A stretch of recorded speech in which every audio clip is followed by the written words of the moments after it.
So, hello, welcome, or welcome back, or whatever. I don't really care. I'm so done with intros lately. I'm like, everyone knows why we're here, so why don't we just, cut straight into it and just do what we are here to do. So, yeah, Barcelona, great race. End of the video. No, but it was really good race.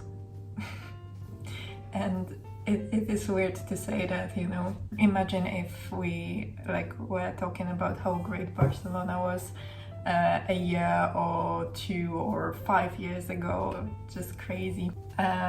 Even though I'm not a Mercedes fan or a Ferrari fan, even though I literally have Ferrari stuff everywhere.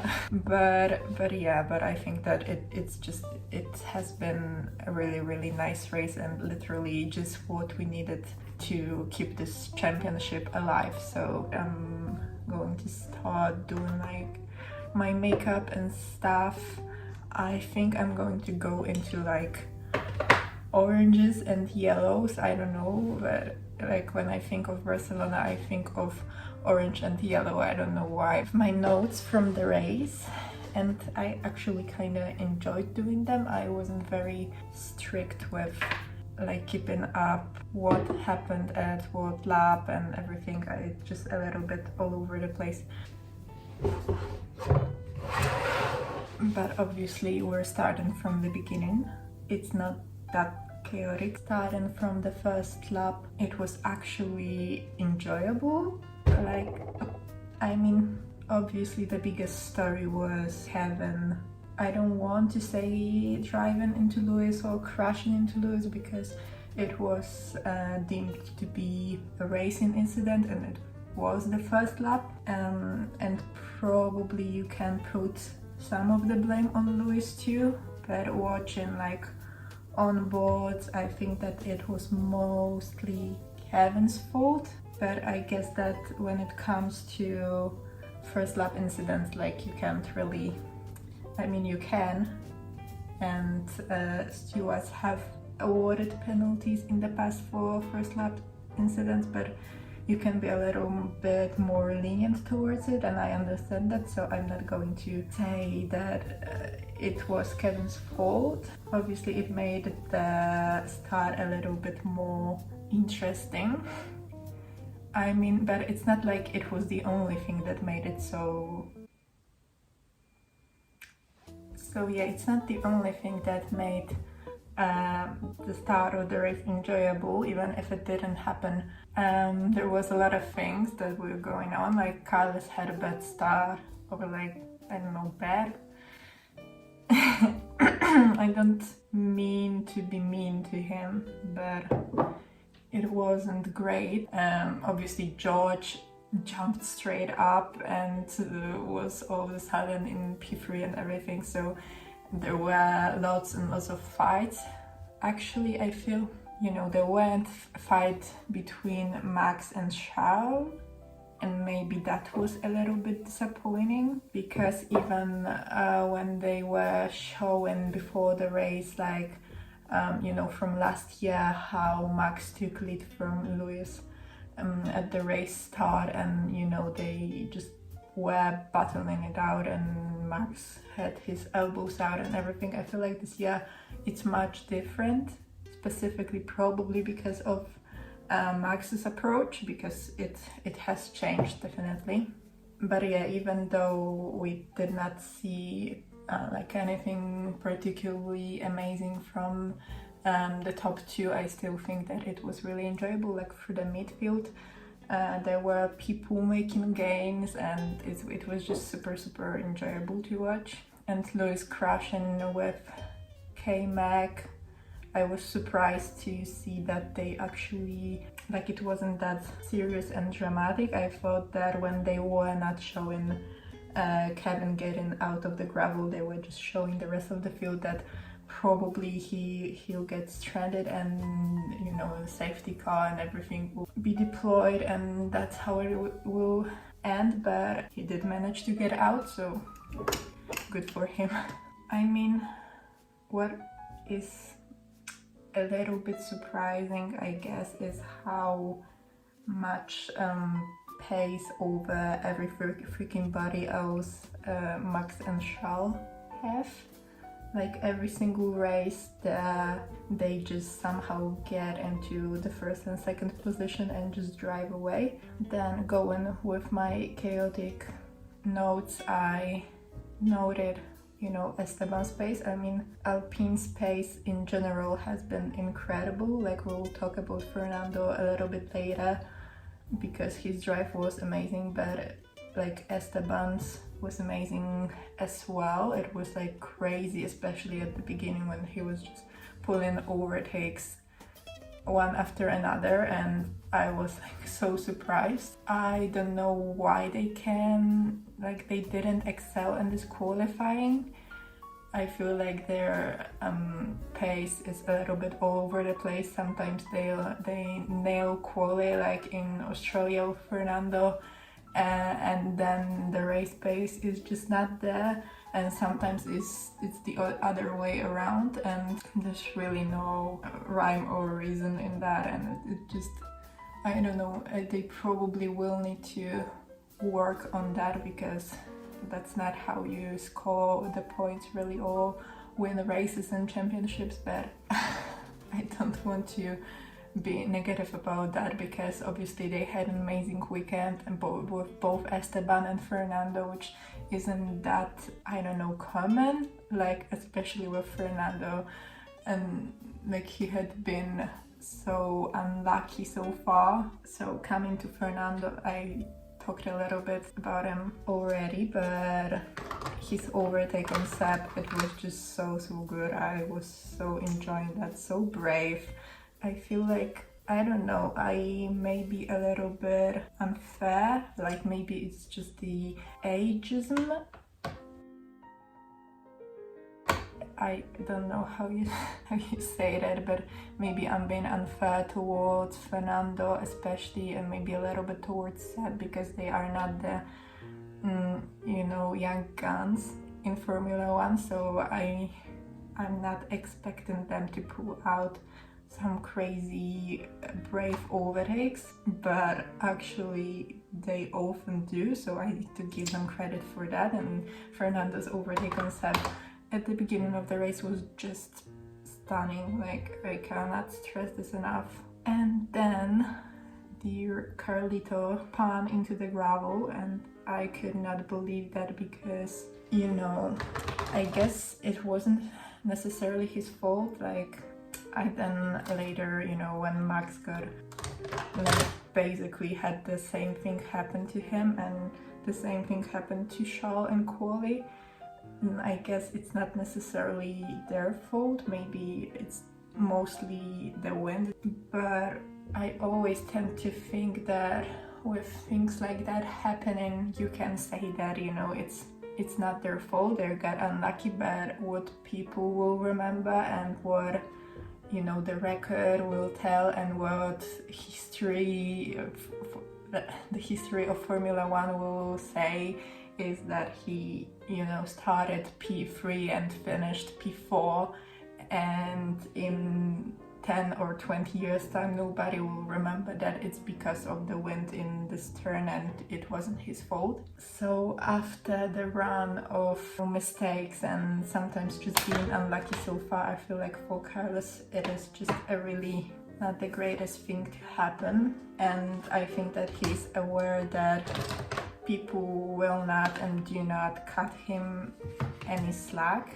So it's not like he will go about and tell everybody that, oh, he's been just so unlucky and it's not his fault and everything. No, he'll be pissed at himself and at the world and everything, and that's understandable. And I feel like, you know, it would not have been such a big deal in my eyes had he not made already so many mistakes and generally been off pace with Charles and with Max, because if he, you know, had some amazing results underneath his belt so far, then this would have been nothing, but he does not. He does not have a win and everything, and I do like Carlos and I think he's a great driver and everything.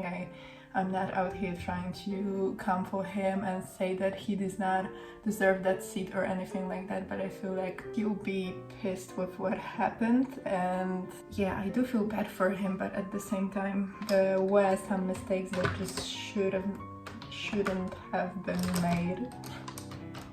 I tend to think that every driver is a confidence driver. I feel like, you know, you need that willpower to just keep doing what you're doing and do not give a crap about what people say and everything. So then a little bit on Mclaren, because I have to talk about them because I'm slightly sad. I guess, you know, Lando obviously got diagnosed with tonsillitis. I'm so bad with sickness names and everything, but he was sick and apparently he threw up before the race and was feeling like terrible.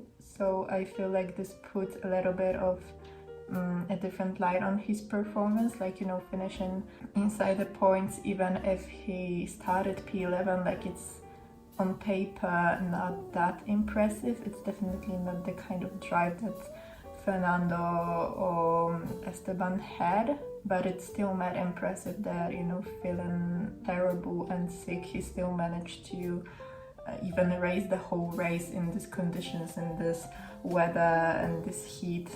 And coming into Daniel, I tend to be very biased because I do love Daniel and I celebrate every little thing that goes well for him, like it's, I don't know, winning a championship. And I was so happy for him to that he got into Q3 in qualifying. Like, my expectations are not very high, but obviously in the race he was dropping a lot, and I thought that maybe there was something wrong with the car.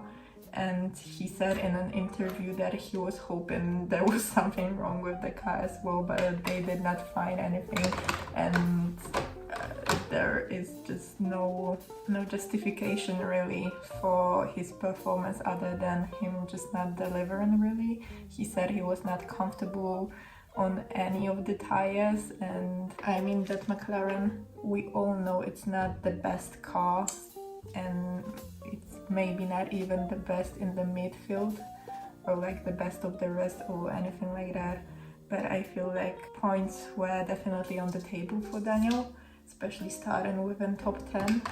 And with Lando feeling unwell and like extremely unwell and still finishing in the points, it just makes you question Daniel a lot, and it just hurts me a lot to say it because I do not want to question Daniel and his performance, and I want to just love him and for him to be in Formula One forever, but it is difficult, and I just hope that he's able to extract that performance and just show everybody that he deserves to be there. I've read some people saying that, you know, they cannot imagine him being in McLaren for another season.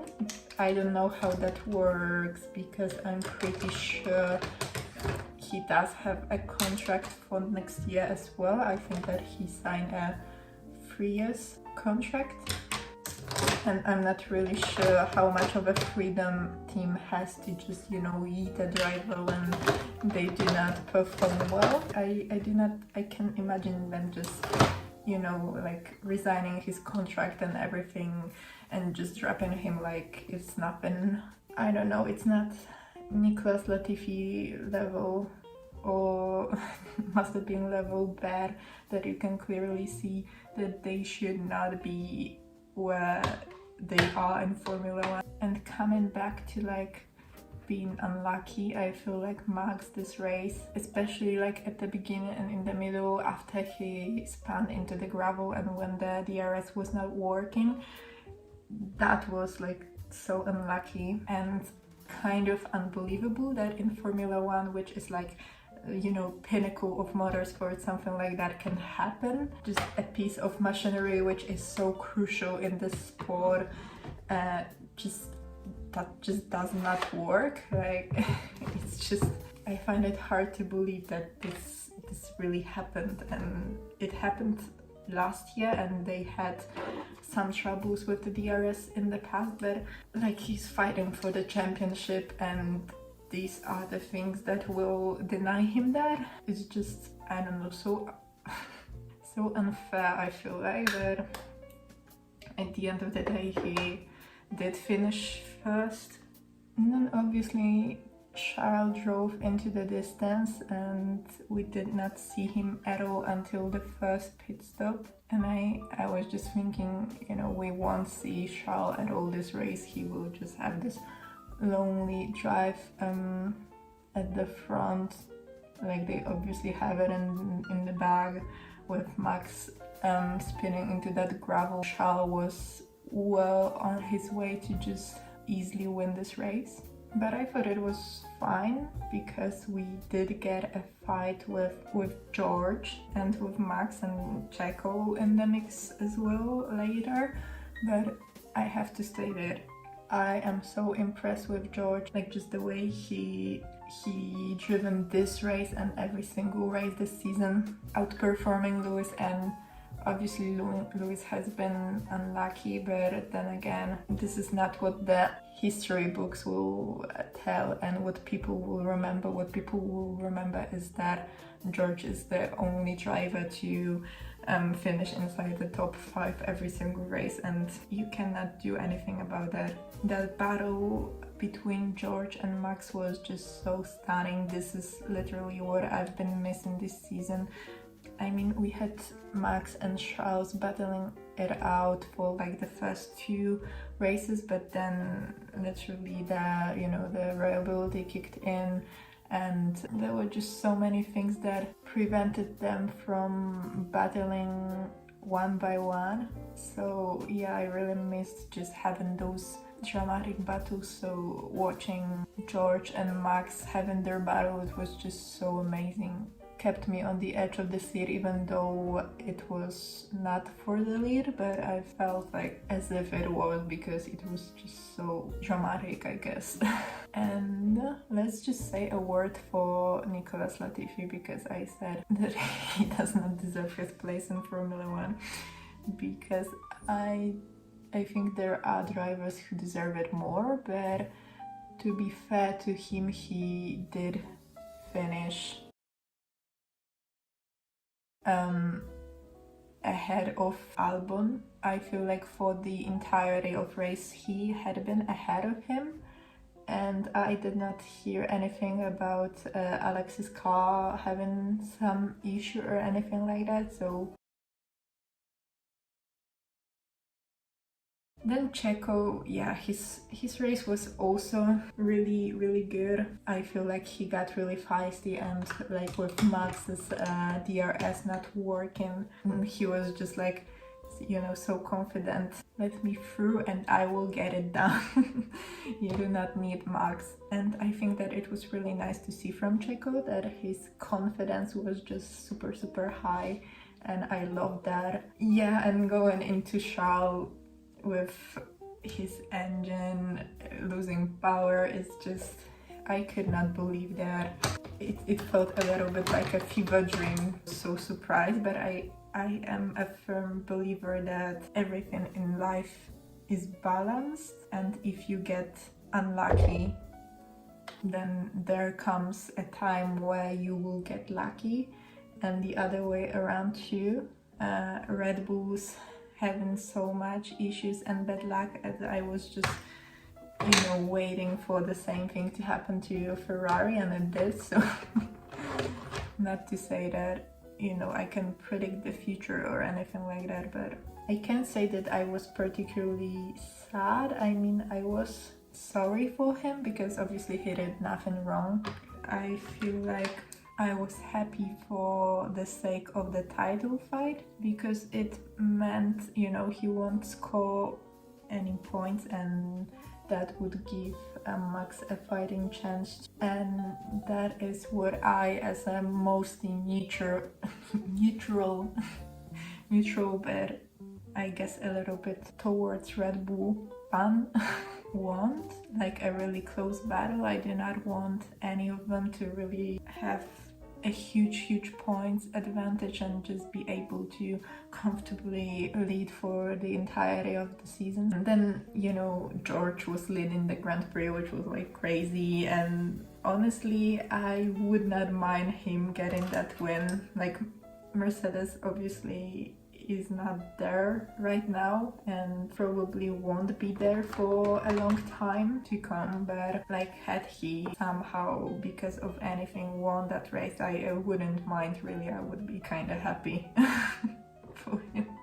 And like I said, George winning this race would have been awesome, but like at some point they were running in order of George, Checo and Valtteri, and like, imagine if this was the podium, I would have been like ecstatic. It would have been so amazing, literally screaming, crying, throwing up. I just can't wait to have like some crazy podium, like, I don't know, like Hungary last year or like Monza last year or something like that. Something really out of the box. And there obviously is something to be said about how much more enjoyable this race was because of the tire degradation and because of the temperature which led to this degradation. I mean, I and many people probably would have taken a 2-stop race over a 1-stop race and 3-stop race over a 2-stop race. It just brings so much to the table, changes so much, and if it weren't for like this tire degradation, the Grand Prix probably would not have been as interesting. So something not directly involved with the race was the drone camera, and many people talked about it, like that it is terrible, and I don't think it is terrible. I feel like it is not good enough for Formula One, which is like this huge expensive sport, and I feel like they could afford bringing some better quality drones for that.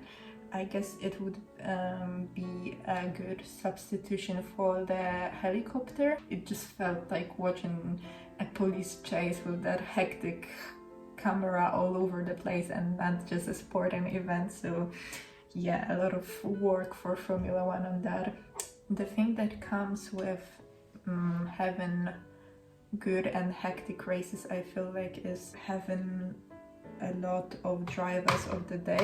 So I feel like, just to name people, I myself voted for Lewis, but for like the first half of the race I was like, you know, towards voting for George, but I waited till the end, and I feel like I stand by that decision, and Lewis in the end got the driver of the day. But you know, there were so many people to vote for. Max, even with the DRS, had a good race, but I was hoping he would not get the driver of the day again because it's getting tiring. Obviously Esteban and Fernando with getting into the points with you know, starting just way back and gaining so many positions. George, like I said, just having these amazing battles with Checo and Max and getting that podium. Just very good drive. Lando, like at the time we did not know that he was feeling this unwell, so I guess he would have gotten more votes had people known. Checo, I mean, yeah, he was really good. Carlos, I guess, like, he got unlucky and then he like gained a lot of places and had that great recovery drive, but I feel like his race start and losing these positions at the beginning is what prohibits me from rating him this high and really considering him one of the drivers of the day. Not to be unfair to him, but in talking about Valtteri, I feel like, you know, we need to like really commend him. I don't know, congratulate him on the way he has been driving so far, because every single race he's been there or thereabouts to be the best of the rest, which is really, really crazy. And Valtteri is just driving extremely well, which I am so glad to see. I feel like this is exactly what he deserves, and I would just love to see him on that podium, and on any kind of podium. If I don't get Valtteri Bottas on podium this season, then I'm going to be so pissed. And generally, this race, Max and Lewis obviously both having some difficulties and some tough luck, but still managing to have amazing results, which like the commentators were having a little bit of love that they are, you know, the never give up stories, but they really are. I mean, like halfway through the race, Max was so disappointed and so disheartened that I can imagine just him losing his drive and his willpower and everything.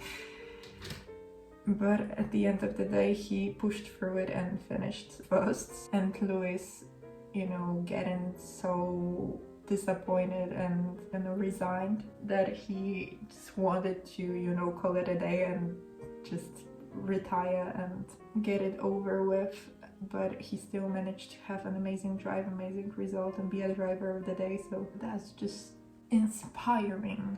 And moving on to Max, I've never been the biggest fan of his because of his attitude, but I feel like this season he's just so much more chilled and I don't know, calm and reasonable, that I begin to like him a lot more. And he's just so mad impressing this season, like winning every single race he finished. I mean, this time he got a little bit lucky with Charles DNF, but the facts are the facts. Yeah, he is just so amazing, and it is amazing to watch him. And no matter how many seasons he'll compare at in how long he'll be in Formula One, I feel like he is and will be considered one of the greatest drivers, and I am just so grateful to be here and be able to witness that happening and witness those great drives. It just,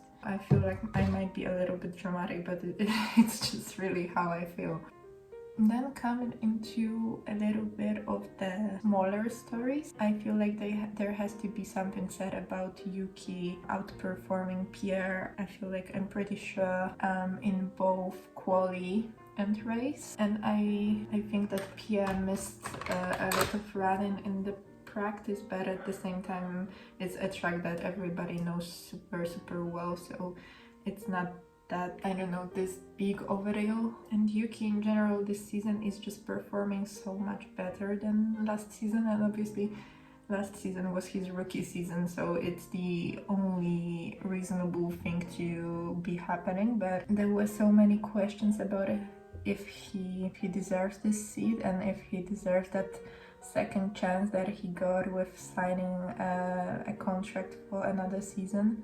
But I feel like so far he is proving that he does deserve that second chance, and he does not have as many accidents. He outperforms Pierre like this race, and I think there was at least one other occasion on which finished higher than Pierre. So I feel like he deserves praise for that. A little bit of a, you know, quieter race, quieter performance, P10 I think, so, you know, scoring that point. He's worked on his temper, and I don't know, I feel like it's just an upward trajectory for him. We go into conclusions, I guess. Oh no, I destroyed my conclusions from this race are pretty straightforward, I think. Like I said, I'm really glad that this is how this race turned out. Like with Max taking the lead, with Red Bull taking the lead in constructors, I feel like this is exactly what we needed for this championship. And as much as everybody is a Ferrari fan and everybody wants a new champion, nobody wants for that to happen too easily, and we you want some, some close calls. I feel like it is advantage Red Bull in general, like in this title fight and in the race to come, because they've seen Ferrari having some struggles with the engines and the cars as well, so they know that like there's everything to play for, and sometimes they will get lucky and sometimes Ferrari will get lucky. Like psychologically, I feel like it will work in their favor hugely and in the driver's favor, even if Checo is pissed because of the team orders. And when it comes to that, I feel like, so many people have been really mad at Red Bull for just giving that team orders and asking Checo to give position to Max and everything. I know it seems like it is really early in the season to be doing that, but there's a lot to be said about the risk and reward, and Checo knows that he's the second driver.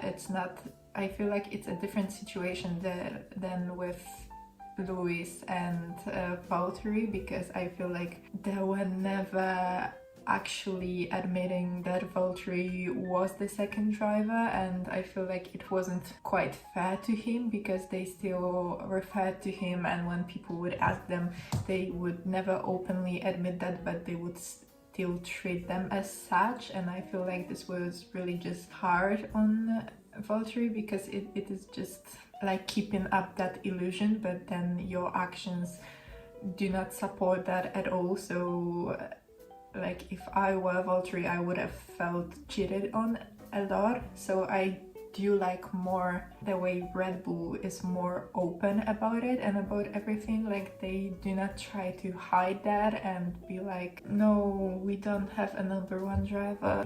They're just more open about them like prioritizing Max, and when they signed Checo, it was clearly for him to be the second driver, and I feel like he never had been under the illusion that he will be first driver or like equal with Max. So I feel like it's the better situation to be in.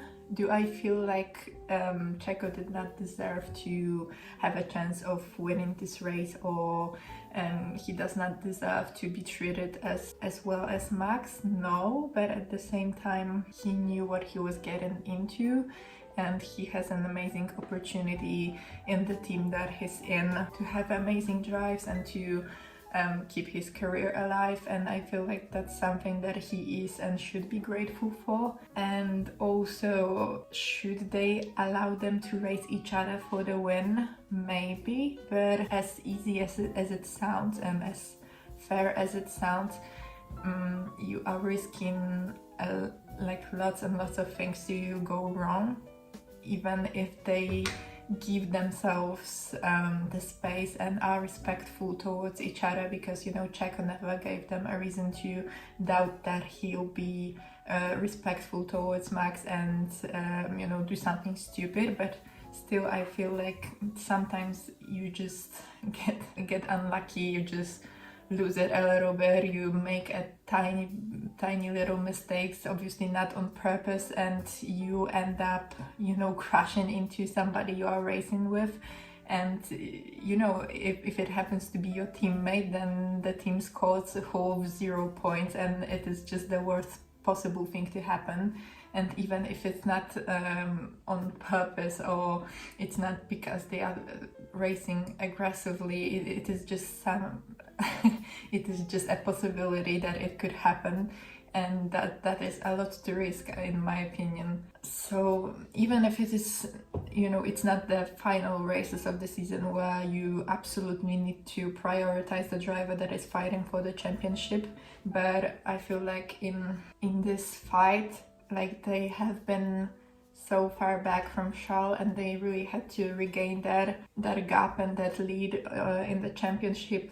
They know that it is going to be really tough, and Max was already pissed a lot about that DRS not working. So I think that this was the most reasonable decision for them to make, like looking at the wrong run and knowing that these few points that are between first and second place may come in hand later, and then there will be discussions about should they have told Checo to give Max that position and everything.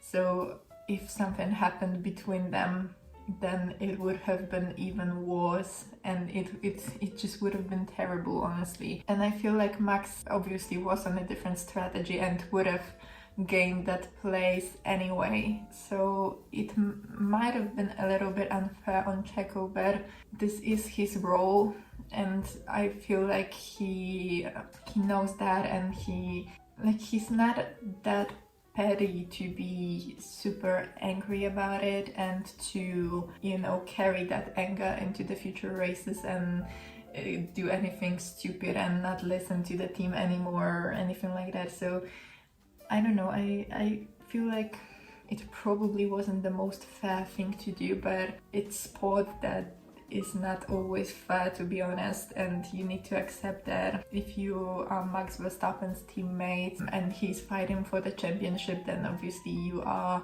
probably not getting prioritized or anything like that. Like, everybody knew from the beginning, he knew, Max knew, the team knew, every fan knew that this is a situation that is going on. So I wouldn't say that it was necessarily so unfair, like unbelievably unfair. It is just like, had Checo really not anticipated that, I don't believe that. I don't believe that he expected them to put him on the level terms with Max even this early in the season. And Red Bull as a team, I feel like if they would do literally anything to prevent anything going wrong. Obviously they had that experience of the drivers racing each other and getting into those unhealthy rivalry and costing team points and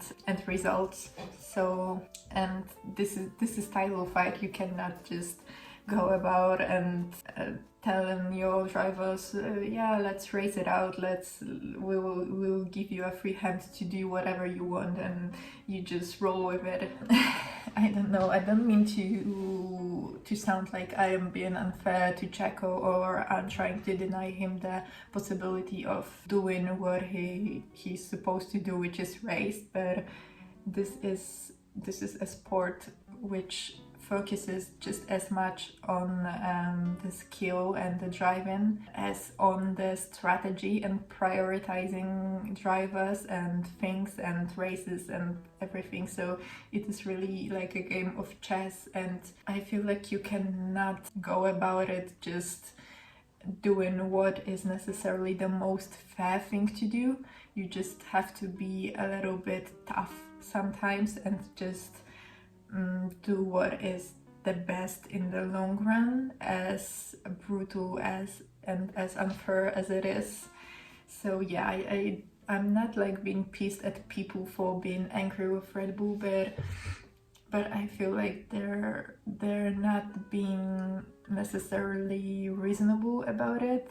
Like, it's Formula One and we have been watching it for some time, and it's not like a thing like that happens for the first time ever. It's been happening for as long as probably all of us can remember, and it's nothing new and nothing surprising. So I feel like we just need to accept that when it comes to something like that, when it comes to the championship fight that is close, because you can argue that with Mercedes and with Lewis and Valtteri there were many occasions on which Lewis had a huge lead in the championship, and no matter if he like finished first or second in that one particular race or two, he still would have been like too far up to be caught anyway. So then I feel like you could be angry at the team for like having those team orders, but if you are having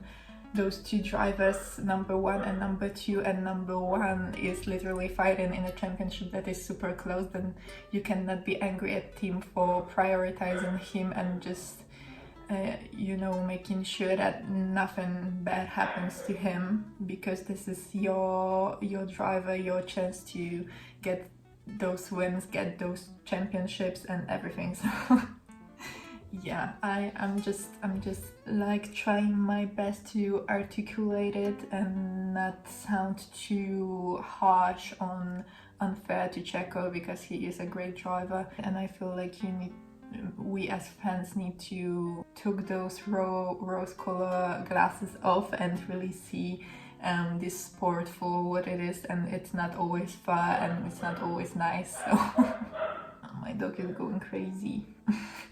That was a rant, but yeah, I feel we should leave it at that. It was a really nice race. I feel like one of the better ones so far, and especially after Miami, it's just brought back the passion for Formula One in me again. I wouldn't say that I'm particularly looking forward to Monaco, like other than the qualifying, which will be probably crazy. That is my makeup look done. I don't know where it went or why it turned a little bit red, but thank you so much for watching. Do whatever you want, like if you want to subscribe or give it a thumbs up or anything like that, I don't know.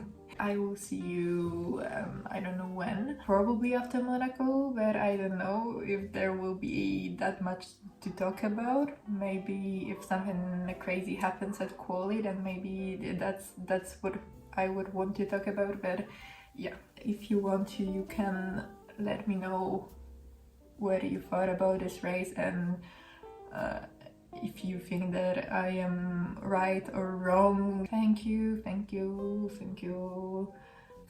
to my mom and dad. I hope future races will be just as good or even better, and I guess I'll see you sometime soon, or not soon, but yeah.